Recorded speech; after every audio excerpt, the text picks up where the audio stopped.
welcome again. We're here for Three Ball Walk. Eddie, Bob, and I'm Julio. And if you want to know a little bit about us, just scroll right up to last week's show and listen to about the first 2 minutes of it. But a bunch of baseball fans just love talking baseball, whether it's major league, minor league, youth, high school, or college. And we touched a little bit on spring training.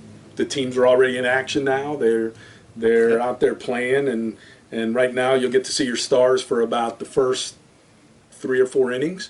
As March rolls around, they'll play more and more, and finally by 1st of April, it's real baseball. But today we wanted to touch about college baseball, and we're a couple weeks into the season now. Yep. And to introduce what we're talking about today, Eddie. Well, you know, it's 2 weeks in. It's early on in the season. Some big things have happened. By the time this airs, we will have seen what happened between the Florida Gators, ranked #1 currently in the country, and Miami Hurricanes. So we don't know what's going to happen yet because we're taping this before that big series. But it's kind of interesting to have a series like that early in the season. You know, this is one that sort of can set your year in good stead. If you take 2 out of 3 in Miami, then you feel pretty good about your chances of continuing as the #1 ranked team in the country. Yep. If you're Miami, those fans are all geeked. I can tell you, if you've never been to Miami to watch a baseball game and you're anywhere near Marklight Stadium, you owe it to yourself to go watch a game there, especially a big game. Small games, not so much fun. But big games, when it's a big crowd like Florida State comes in, like Florida this weekend, it is incredible to go. I've had the opportunity to be there for an entire weekend when I was chaplain with the team and ride down there with them. I was chaplain at USF and had a chance to ride with them down for the weekend series. And even at USF when you played them, that was back before Miami was in the ACC, and so the umpires was a little bias there. There was a lot of bias. All right, let's just say that anything that were 3 balls off of the plate, if Miami pitcher threw it, it was a strike. And if it caught 2/3 of the inside corner for an opposing pitcher, most of the time it was a ball unless they swung at it. They built the park really well. Prevailing wind always blows out to left field at night. They play a lot of night games, and they always tend to load up with right-handed power hitters. And then you got a left-handed power hitter that can hit it not very far into that little parking garage out there. But it's a great those umpires, Eddie, they didn't keep their jobs long if they went against Miami. No, they didn't. I had a coach tell me one time that an umpire told him when he went to argue a ball and a strike, he said, the umpire looked at me and goes, "Coach, if I call that for you, I don't work in South Florida anymore." And at that time, there weren't very many colleges playing playing D1 baseball. So, you know, unless you want to be doing and the other part too, and not to harp on Miami, but we do live in Gainesville. We're for the most part a lot of Gator fans here. Yeah, we don't really like the Hurricanes. We don't like the Hurricanes. Is how many out of a 65-game home schedule? How many home games did they play back then? Probably about 63. I think they never left the state of Florida for most years. They might play Florida until they got to Omaha, because you do well during the season, you get to host all the tournaments after that. Super regionals, and then you're in Omaha. Yep. And that's changed a lot since they've gone into the ACC, when now they have to actually travel and play. And if I'm not mistaken, I don't think they have won the ACC, and I don't think they've been to Omaha since that. But that's a whole other story. So if you're a Hurricane fan, don't get mad at me. Get mad at your administration for putting you in the ACC. I guess that's the only way I can put it. You know, it's kind of like Notre Dame in football. If you can be independent and you can make your own money and you can make your own schedule, why would you ever not? Exactly. It's another story for another time. So let's talk about college baseball, all right? So how many games do you get to see, Bob? Do you go watch college baseball? I probably go 4 or 5 times during the season to see the Gators play. Yeah? And I see the Gators. I don't travel, you know, anyplace else, but I go over to McKeithen Stadium now, right? Yeah, it is. Perry Field when I was a kid. Clearly you're a big fan. Well, I still call it Perry Field. Yeah, okay. I grew up here. It still is Perry Field. So I still call it Perry Field, but McKeithen Stadium, I probably go 4 or 5 times a year and see them play. And I usually sit down the left field line someplace. And it's great. If you ever come before, it's great seats no matter where you sit. And that's what I was going to ask you a second ago. In Miami, compared to McKeithen Stadium, what's it like for seating there? Oh, seating in Miami is horrible. It's a cracker box. I mean, it really is. I mean, if Miami would build a bigger stadium, if they could, they can't because it sits right on a corner. Oh, so there's a street. There's a street on this side, and there's a street on that side. So down third base line is a street, and down first base line is a street. So it sits in the corner. So they're kind of landlocked there. But I believe was it A-Rod? A-Rod did A-Rod contribute pumped a lot some of money into that program because he was committed to Miami and obviously got drafted #1 overall in the first round. My phone's ringing, so we're going to ignore that. So this is how live it is. We're not taping it. We're not editing it. It's just one take. Live. We don't have time. We all have real jobs, and so we don't have time to do this multiple times. But I go 4 or 5 times a year. How about yourself? I used to go a lot. Now I go more to softball. I enjoy softball. Since we're 2-time defending national champions in softball. I'm currently ranked #1. It's kind of good to be a spring sport fan at University of Florida right now. Just to brag a little bit, but we're going to talk about the overall state. But I like to go to a few games every year, but the problem has been that the scheduling is almost every weekend when softball's home, baseball's home, and it gets hard to go. It does. Go see both. And part of the reason why we're going to talk about that is fans that go watch the game, because I have a lot of fans, a lot of friends that are baseball fans who have become softball fans, and this is what they all say. When they come watch softball, the softball is a much faster game, faster pace, less time, more action that happens quicker. What do you guys think about that? Well, Julio works at the softball games. Yeah, I see him every now and then. He's up there in the stands. I mean, he's up there. We argue about whether it's a hit or an error because sometimes he's the official scorer. Official scorer. Yeah, so we do give him a hard time about that. But what do you guys think? I mean, it is. And the other part too is 1,500 fans at the softball stadium is energy. I mean, it's packed, it's loud, you're on top of the game and everything like that. 2,000 fans at the baseball game is a half-filled stadium, and it's not as energetic. And I think that's the other part with it too is it doesn't. Obviously, if you expand the softball, you won't have that. But well, they're planning on expanding. But right now, it's not only the pace, it's not only the excitement, and they're good. I mean, they're the two. But again, baseball, they're the #1 team in the nation too. Yeah. I mean, right now, and I remember last year when the women won the softball national championship, and then the men were down in the finals. No team had ever done that. No. And I believe UConn did it in basketball. Yep. Where they double dipped, but no school has ever softball baseball, and the Gators came a few innings from doing it last year against Virginia, and got a good chance this year. And now they've got the number. You know, I'll tell you the other interesting thing with baseball that I find rather interesting or whatever, and we can touch on is I'm looking at the top 10, the top 20, the rankings right now, and out of the top 12 teams in the country, 10 of them are in the ACC or the SEC, and the only 2 that aren't, which is kind of peculiar, is who? Do you know who they are?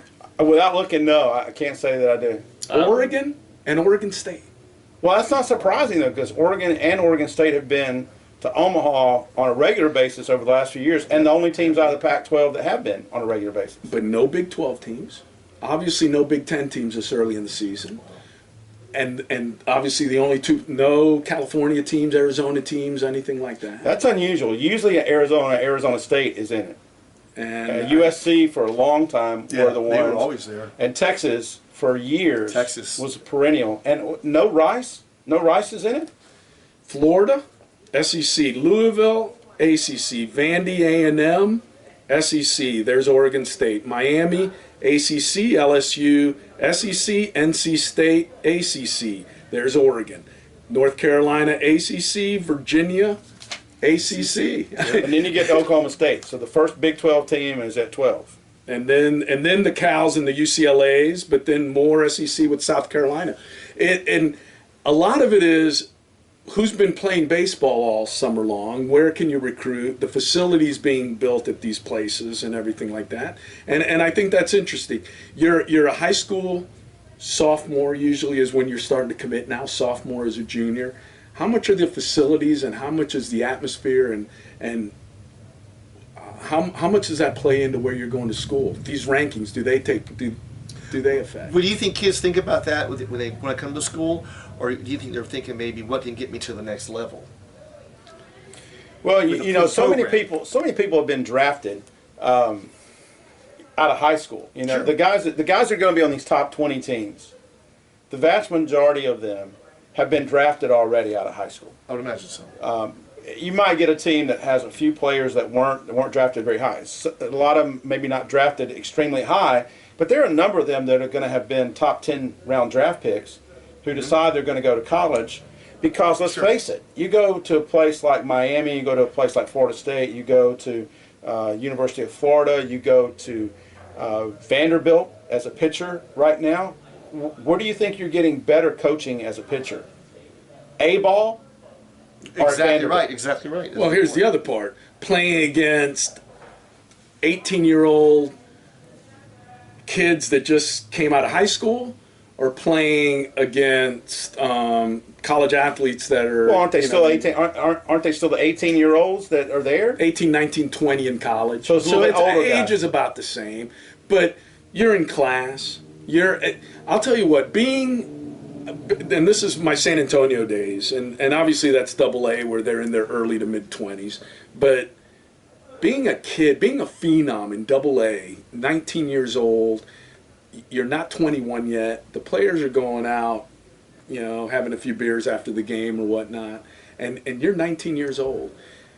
You're not with your family, you're not with parents, you're not with your peers. A lot of times you're with adults. That's a tough life. But is it any different in college baseball? I mean, truly, is it any different from your experience of working with a minor league team and my experience of being around college baseball teams, both as a player, but my playing days was at a Christian school, so it's a little different in some ways. A little different. Not all the ways different, but in some ways different. There's a couple of stories I could tell you. I might tell you later if you press me. And being around teams that, where the schools where I've worked at as chaplains, there have been a lot of guys who are underage who have fake IDs and get in as many bars. Oh, sure. And Sure, but you're doing it with teammates that are doing the same thing. There's a difference of... But wouldn't you be doing that if you were a 19-year-old phenom at San Antonio with the 22-year-olds running around? Wouldn't you be the guy buying it since you've got the money? You're a kid, and you're not living in dorms together. You're not living in apartments together. A lot of these guys have families, have wives. It's definitely the adult with the kid. But what about at single A? What about the single A level? Because that's really what we're talking about. We're really talking about a kid who has to decide, do I go sign and play single A baseball, or do I sign and play Division I baseball? Yeah. And it's tough. It's a tough decision. And I'll tell you, the one argument that I think is no longer valid, and it used to be, well, at least if you don't make it, you get a college education. At least go get the college education unless they're going to pay you millions of dollars. And now the truth of it is, as far as getting a free college education with Title IX, with scholarship restrictions on men's baseball and everything like that, you pay a good chunk of it by yourself anyway. You're not getting a scholarship to play. While if you're not many people, if you're a 20th round pick of the Boston Red Sox, they're going to sit there and put a little clause in there when your playing days are done. We'll throw in 80 grand for you to go to college. And now, sometimes you'll get more paid for a college education if you sign the pro contract than if you take the college scholarship. So that argument doesn't hold water as much as it used to in one. Do you think, maybe Bob, in your experience, Sure. that you look around and see, is that why, I'm just going to be blunt and say that college baseball is so white, so much a lack of minorities playing college baseball, that they are rare on a college baseball team from Hispanic origins, from African American origins. Do you think that's why? Because the guys who can play baseball can't afford to go to college without having a full ride? Yeah, I think maybe that's part of it. I also think, as a fan, how many kids, come from a situation where they need to have the money, and they sign that contract, and if what Julio is telling, I believe what he's telling us, if it's right, they're going to put that stipulation in your contract. Hey, listen, after we're done with, you don't make it to this level, we'll pay for your college anyway. I think a lot of kids probably look at it like, oh, well, I can do that later. But what level is that written in? At fifth round, 10 round, 20 round? It all depends, and it depends who you are. I think the problem you bring up, I think, is far deeper than college scholarships and needing the money. I think because if that were the case, then you'd be seeing a lot of inner city kids drafted in the first few rounds of baseball and playing minor league baseball and become major league stars, and that's not the case. I mean, those kids aren't playing baseball anymore. Those kids are playing football, they're playing basketball, and inner city baseball among youth is very lacking. Well, if it's lacking at the little league level, then it's going to be lacking at the high school level too. Look at a high school baseball team and look and see how many minority kids are. What's really fascinating now, and these are two teammates of Danny's actually, my son, who happens to be a sophomore in high school and with his travel team, is one got a scholarship to UNF, one just got offered by South Carolina, and they're both Hispanic kids. And they have every intention, even though they get drafted, of honoring those scholarships, because they'll be the first kid in their family, the first member of their family ever to go to college. Right. And now you're seeing not the African American kids taking the college scholarships, but you're going to wind up seeing here at UF and around college baseball, I think we're going to start seeing a lot more Hispanic athletes taking college scholarships because of the opportunity to go to college and what their parents, the value their parents place on you going to college, and I don't care what happens, we're using your baseball to get you educated. You know, and one thing, this may be a little off topic here, but one thing, especially if you talk about minority people playing the game of baseball in general, baseball's not a cheap sport to play. Right. As far as buying your equipment, your glove, your bat, and basketball's a game that I can go take a basketball, I can go down to Target or someplace, get myself a ball, I can go practice by myself. I need someone to throw the ball with. I need someone to throw the ball so I can hit. I can work on my jump shot alone. And I think that's one of the things, in a way, that hurts baseball from Little League all the way up through college, and maybe why you don't see as many people attempt to play baseball. You know, we can get all into the travel ball thing some other time. Right. But I think that baseball is not a cheap sport to get involved in. You can play basketball in a place about the size here of the Eddie Gilly Studios. Spacious. And Spacious studios. Yes. While baseball, you actually need a little bit Go more. outside. You have to go outside and play. And Right. Well, I was going to say is part of that, because in college baseball you're limited to, what is it now, 11.7? 11.7, 11.6 scholarships, and there's a limit to the number that can be distributed among, or a maximum number, I forget the way it has to be, like Right. 23 people have to get a part of that scholarship. So the days of having a full ride scholarship are almost non-existent for baseball. for baseball. However, you got a situation like it's happening at LSU right now, where LSU has 4 players that are on minority scholarships to the system. But the governor of Louisiana is threatening to pull the budget, and the part of the budget would be to rescind those scholarships. And so if that doesn't happen, if the budget doesn't pass, then these 4 players are going to be off the team. There's no way they can be in school with the current amount they've got.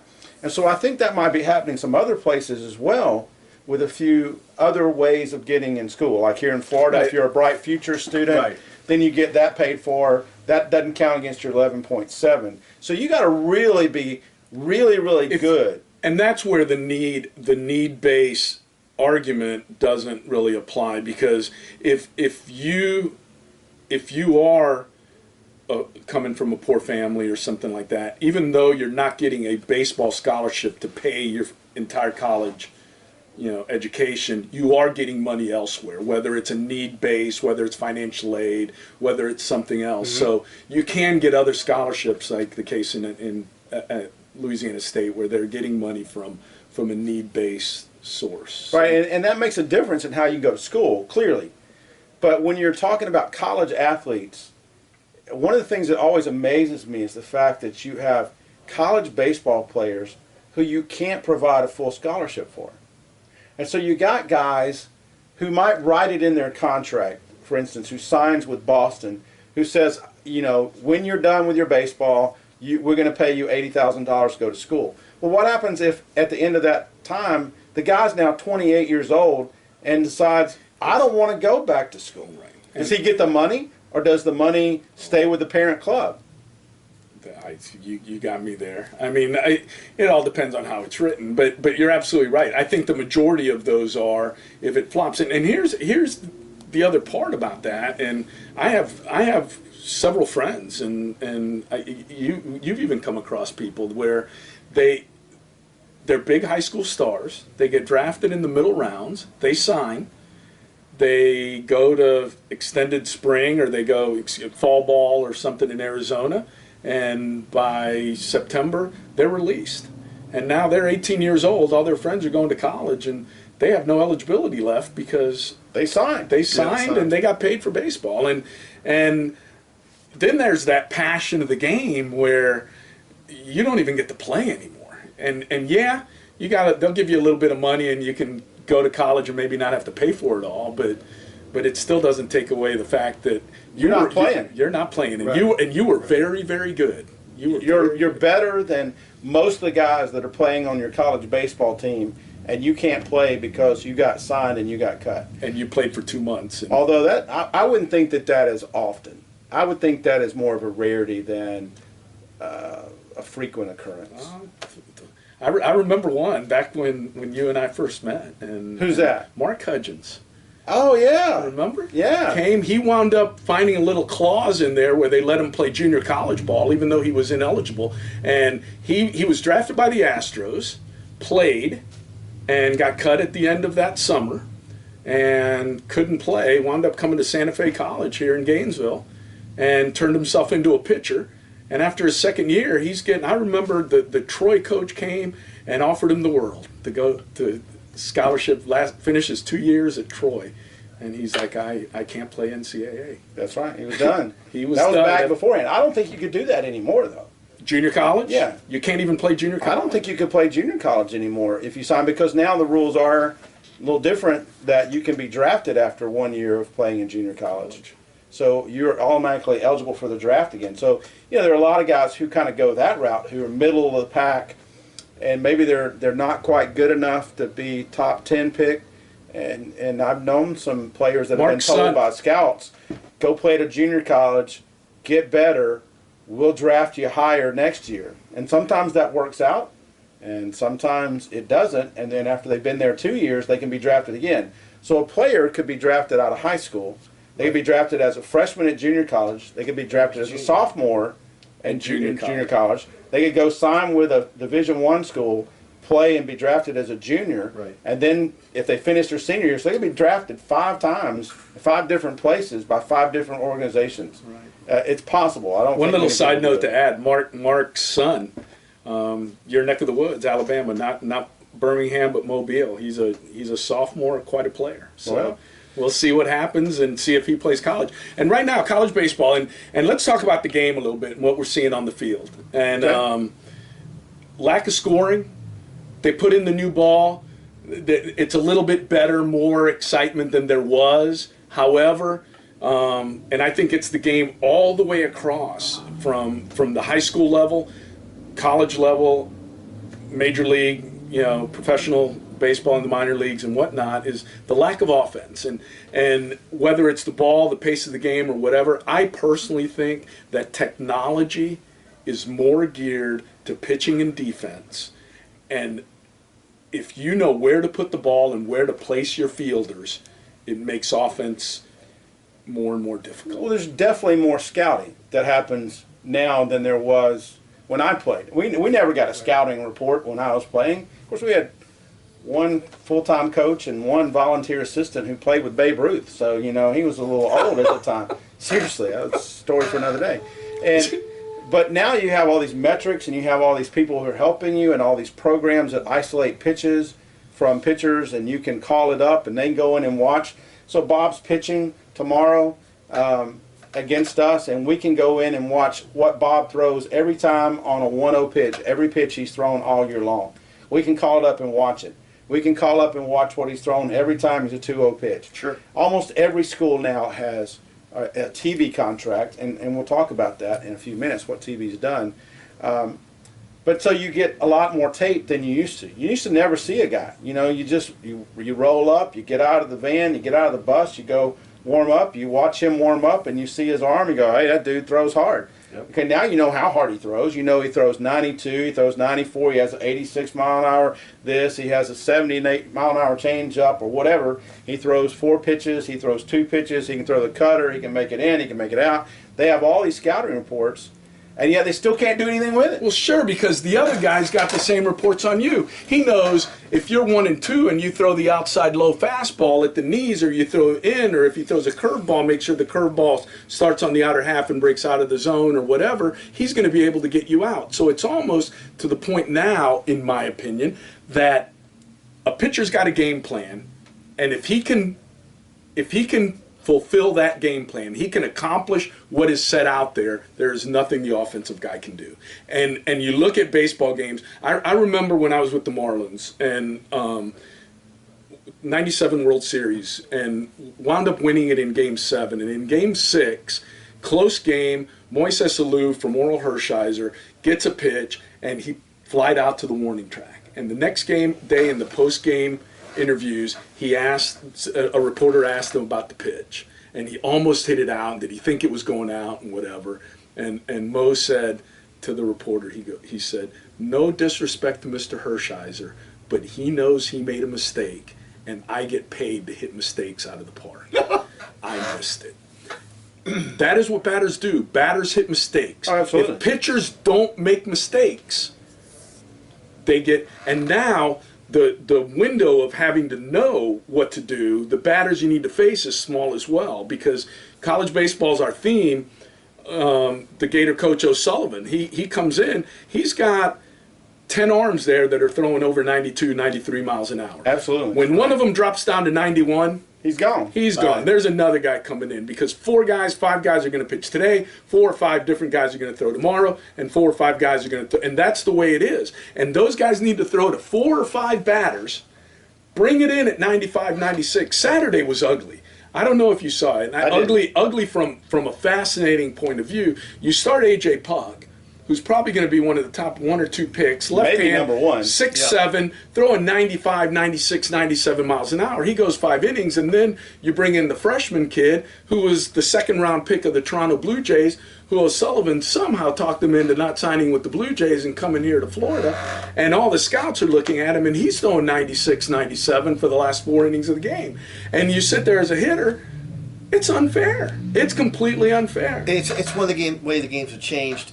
Not just college, but pro game, and Julio and I have talked about this before, is, if you've got a guy, hey, give me 5 or give me 6, because I can bring a guy in that can pitch 97 miles an hour, and the next day I can bring a guy that can pitch 97 miles an hour, and the next inning I can bring a guy in, and it isn't fair to the batter. And you'll never see guys, major leagues especially, who can go throw complete games anymore. Why in the major leagues, it's 100. As I'm saying, why would they got a roll shot and throwing over 100 miles an hour? But for the college game, you got these guys, and they can just come in and bring it. Well, yeah, but I mean, okay, so that's true. So pitching is there.